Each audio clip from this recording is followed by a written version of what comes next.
400 पार का सपना अब कब होगा पूरा? ओवैसी के गढ़ में क्यों हारी माधवी लता? 20 करोड़ मुसलमानों का भविष्य क्या कहता है? मोदी 3.0 में क्या क्या होकर रहेगा? पीएम मोदी ने जो ठाना है क्या वो करके रहेंगे? मोदी विरोधियों की औकात दिखाते हुए क्या बोली नाजा इलाही खान? देखे सिर्फ और सिर्फ धर्म ज्ञान पर। तो बहुत सारी चीजें हैं जो हम करेंगे, मदरसे वदरसे तोड़ेंगे, स्कूल विस्कूल बनाएंगे।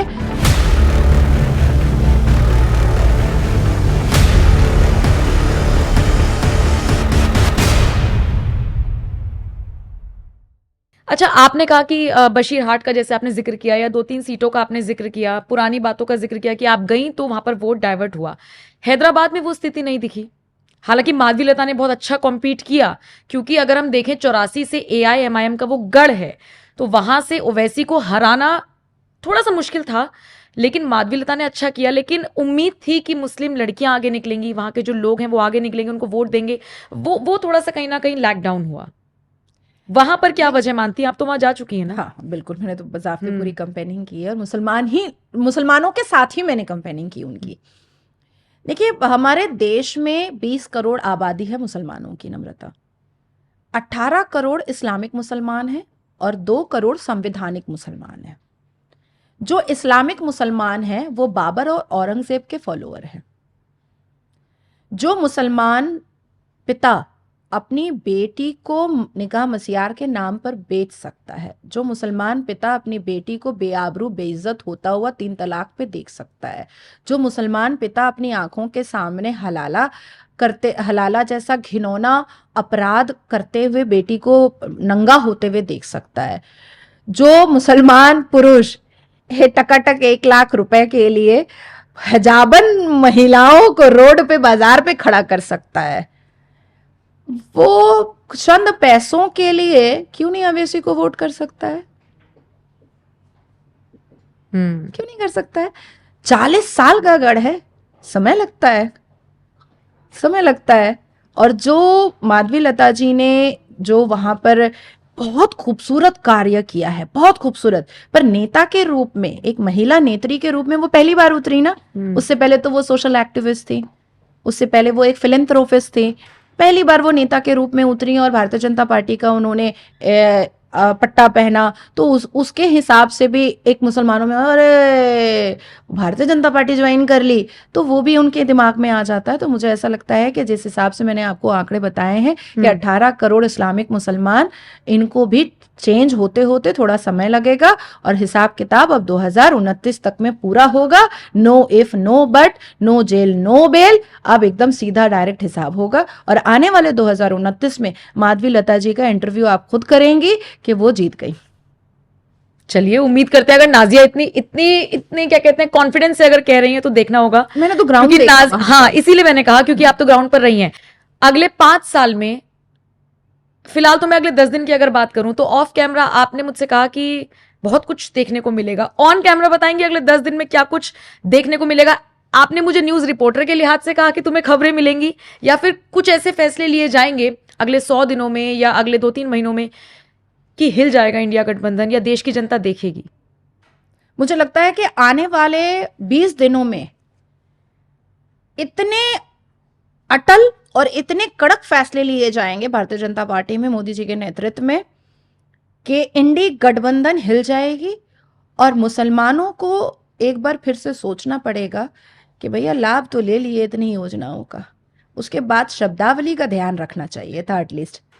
देखिए, मुझे बुरा इस बात का लगता है, आप वोट करें या ना करें ये आपकी मर्जी है। मैं कभी भी किसी को ये बात, इवन मैं एक प्रवक्ता हो करके, भारतीय जनता पार्टी की एक कार्यकर्ता होने के बावजूद भी मैं मंच पर खड़े होकर के कभी भी ये मुसलमानों को नहीं बोलती हूँ कि आप भारतीय जनता पार्टी को वोट करो। मेरी स्पीच आप सुनिए जा करके, मैंने साफ कहा है कि वोट करो ना करो, मेरी बात जरूर सुन लो। मैं ये साफ कहती हूँ। तो मेरा ये मानना है कि आपने योजनाओं का लाभ उठाया, इस भारत माता के आप सदस्य हैं, पुत्र हैं, पुत्री हैं, शब्दावली का लिहाज रखना चाहिए था। तो बहुत सारी चीज़ें हैं जो हम करेंगे, मदरसे वदरसे तोड़ेंगे, स्कूल विस्कूल बनाएंगे, और मज़ार वज़ार ऐसे भी अल कुरान में जो है वो गुनाह है, सिन है, पाप है, उसको भी तोड़ ताड़ करके हम लोग अच्छी बड़ी बड़ी यूनिवर्सिटीज़ बनाएंगे, एजुकेशनल सेंटर बनाएंगे। उसके बाद सरकार का काम नहीं है मुल्ला मौलवी खारी बनाने का। मदरसे की लिस्ट मैं आपके लिए लेकर के आई हूँ। ये जो इतने मदरसे की लिस्ट है, इसमें देखिए ये सारे मदरसे की लिस्ट है, ये मदरसे अच्छा, की लिस्ट पूरे है। देश में? हाँ, ये हमारे पूरे देश में मदरसे की लिस्ट है, ठीक है। और इसमें फंड जाता है, सरकार की तरफ से करोड़ों अरबों रुपए का फंड जाता है। और आपको याद ही होगा 2023 में मदरसा फंड जो है वो स्कैम बस्ट हुआ था, अरबों खरबों रुपए का। तो मैंने ये पूरी लिस्ट बना डाली है, इनको हम तोड़ देंगे, इनको तोड़ करके बड़ी बड़ी यूनिवर्सिटीज बनाएंगे, स्कूल बनाएंगे, मिडिल स्कूल बनाएंगे, मुसलमान बच्चे पढ़ेंगे, 72 वर्जिन हुरों के सपने से और इल्यूजन से बाहर निकलेंगे, इंजीनियर डॉक्टर बनेंगे और संवैधानिक मुसलमान बनेंगे। मैं 5 वक्त नमाज पढ़ती हूँ, मैं 30 रोजे रखती हूँ, हजारी रोजा भी मैं रखती हूँ ईद के दूसरे दिन से। मैं शहादा करती हूँ, मैं इस्तखारा करती हूँ, मैं नफिल नमाज पढ़ती हूँ। तो मुझे ऐसा लगता है, लेकिन एडुकेशन ने मुझे इतना खूबसूरत बनाया है, भले ही मेरी शक्ल अच्छी हो ना हो मुसलमानों के हिसाब से। बढ़िया शक्ल है आपकी। मत बोलिए, नहीं तो आपको भी खोज खोज करके मुसलमान गालियां देना स्टार्ट कर देंगे। लेकिन मेरे मिजाज, मैं इंसान अच्छी हूँ, ये मुझे पता है। तो मुझे लगता है कि आने वाली पीढ़ी जो है देश में, वो मुसलमानों का भी मुस्तकबिल बहुत ब्राइट हो, बहुत फ्यूचर हो। ये यूसीसी जल्द से जल्द हम लागू करवाएंगे, सीए तो इम्प्लीमेंट हो गया, एनआरसी इम्प्लीमेंट करवाएंगे। उसके बाद फिर मेरा एक मैटर लगा था कलकत्ता हाई कोर्ट में कि जब तक मुसलमान बच्चियां क्लास 12 पास ना करें तब तक उनका निकाह नहीं होना चाहिए, और कोई भी मौलाना निकाह करवाए तो क्लास 12 की डिग्री देखे तब निकाह करवाए। तो उसको अब मैं सुप्रीम कोर्ट लेकर के आऊंगी, उस पर मैं काम करूंगी। तो ये सारी चीजें पूरा शेड्यूल हमने बना लिया है, पूरे होमवर्क का ब्लूप्रिंट रेडी है। ये सारे काम पर अब हम लोग भिड़ जाएंगे, लग जाएंगे। बस शपथ समारोह, अब कल नीतीश जी ने कहा ना, आज ही ले लेते ना तो अभी से हम काम स्टार्ट कर देते। तो कल मुझे नीतीश जी की ये बात बहुत पसंद आई, तो ये सब करेंगे। पटना में भी मैं जाने वाली हूँ, नीतीश जी से मुलाकात करूंगी।